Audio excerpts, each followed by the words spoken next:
तालुक्याच्या बोरी खोडद गटामध्ये आपण आहोत आणि आपल्यासोबत आहेत राष्ट्रवादी काँग्रेसच्या उमेदवार कल्पनाताई काळे आणि त्यांच्यासोबत बडेताई पंचायत समितीसाठी प्रगती बडे. तर आपण दोघींना विचारणार आहोत प्रचाराचा नेमका मूड कसा आहे. सध्या ऊन खूप तापलेलं आहे आणि शेतीपट्टा आहे सगळा. कसा प्रतिसाद मिळतोय तुम्ही ज्यावेळेस भेटताय, कारण बागायती पट्ट्यामध्ये काम करत असताना सगळे शेतकरी कुटुंबातील लोक शेतात असतात. काय नेमकी प्रचाराची रंगत आहे, कसं तुम्ही लोकांना कन्व्हिन्स करताय? नमस्कार दादा, मी कल्पना वैभवकुमार काळे. मी बोरी खोडद गटातून जिल्हा परिषदला अधिकृत उमेदवार आहे. आज या ठिकाणी मी एडगावला प्रचारासाठी आलेले.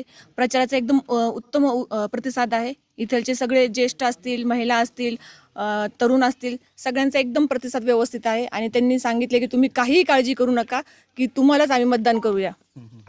मला सांगा, खरं तर खूप दिवस चर्चेत राहिलेला हा मतदारसंघ आहे.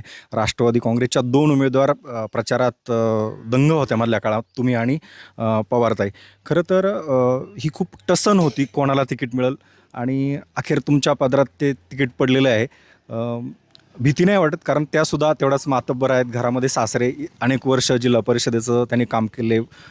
याचा तुम्हाला कसा फायदा होईल, की काय टप असेल? कारण समोर दोन टप उमेदवार आहेत. एक शिवसेनेचे, ते सुद्धा त्यांचेसुद्धा पती अनेक वर्ष या मतदारसंघात काम करत होते. दोन्ही असताना तुम्ही ग्रामपंचायतीपासून थेट आता जिल्हा परिषदेकडं वाटचाल आहे.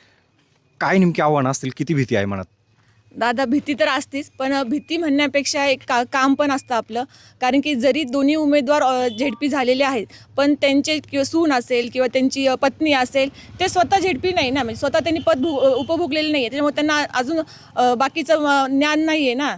त्यामुळे तुम्हाला असं म्हणायचं का त्यांनी ग्रामपंचायत पण अजून पाहिलेलं नाही, तुम्हाला ग्रामपंचायतचा अनुभव आहे आणि ग्रामपंचायत ही मिनी संसद असते देशाच्या राजकारणामध्ये, याचा फायदा तुम्हाला होईल? हो, नक्कीच होणार मला. कारण की मी ग्रामपंचायत म्हणजे एकदम जवळून पूर्ण लोकांच्या समस्या बघितलेल्या, गावातील प्रत्येक समस्या मला माहिती आहे. त्यामुळे मला हा नक्कीच फायदा होईल.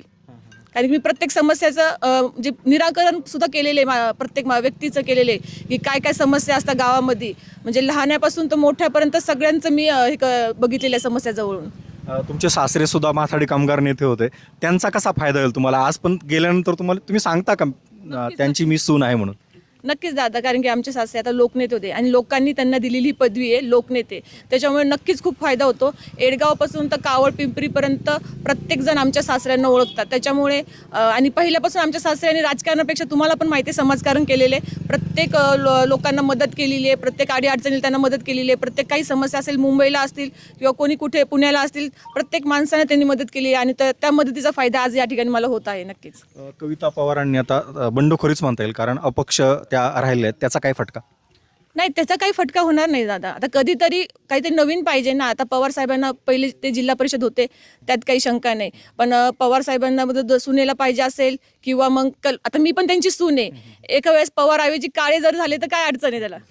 प्रयत्न केले नाही का तुम्ही त्यांना थोडं थांबण्याची? कारण आता इतक्या वर्ष तुम्हाला तिकीट मिळते, तर मग काही समझोता केला नाही का तुमच्या कुटुंबियांनी किंवा अजितदादांकडनं काय त्यांना कन्व्हिन्स करण्याचा काय प्रयत्न करण्यात आला नाही का? जर त्या थांबल्या असतं तर एकतर्फी निवडणूक झाली असती, म्हणजे तुम्हाला फायदा झाला असता. आता नेत्यामार्फत चालेल, जेव्हा वरिष्ठ नेते जे बोलतील ना त्या पद्धतीने होईल सगळं.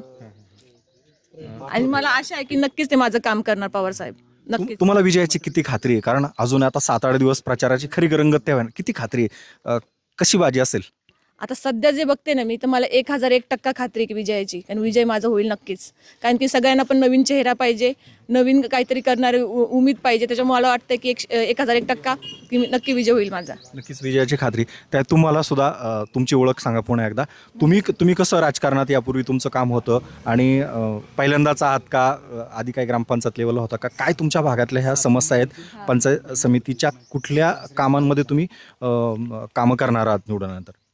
नमस्कार, मी प्रगती सुदर्शन बडे, खोडद या गटातून अधिकृत उमेदवार म्हणून मी लढत आहेत. घरामध्ये राजकारणामध्ये काय कोण? माझे सासरे जिल्हा परिषदेचे खरेदी विक्री संघाचे जुन्नर तालुक्याचे अध्यक्ष होते आणि माझे मिस्टर अशोक तुळशीराम बडे आणि माझे मिस्टर ग्रामपंचायत उपसरपंच होते, सुदर्शन बडे. कसा प्रतिसाद मिळतोय तुम्हाला? चांगला मिळतोय लोकांचा प्रतिसाद. कुठल्या समस्या आहेत आणि त्या निवडून तुम्ही मिटवणार आहात? समस्या रस्त्यांची दुरुस्तीकरण, अजून शाळेतील सुविधा, पाणी, आरोग्य, महिला सक्षमीकरण. नक्कीच तर आपण पाहणार आहोत पुढच्या काही दिवसामध्ये हा कसा मतदारसंघात रंगत येणार आहे. काळेताई पण होत्या आणि बडेताई पण होत्या, दोघी पण आता प्रचारात त्यांनी आघाडी घेतलेली आहे आणि आता काही दिवस राहिलेले आहेत, काही तासच म्हणता येईल आपल्याला शेवटचे. त्या दरम्यान नेमकं काय राहणार आहे या सगळ्यावरती आपण लक्ष ठेवून राहणार आहे. धन्यवाद. राष्ट्रवादी काँग्रेस पक्षाचा जय हो. राष्ट्रवादी काँग्रेस पक्षाचा जय हो.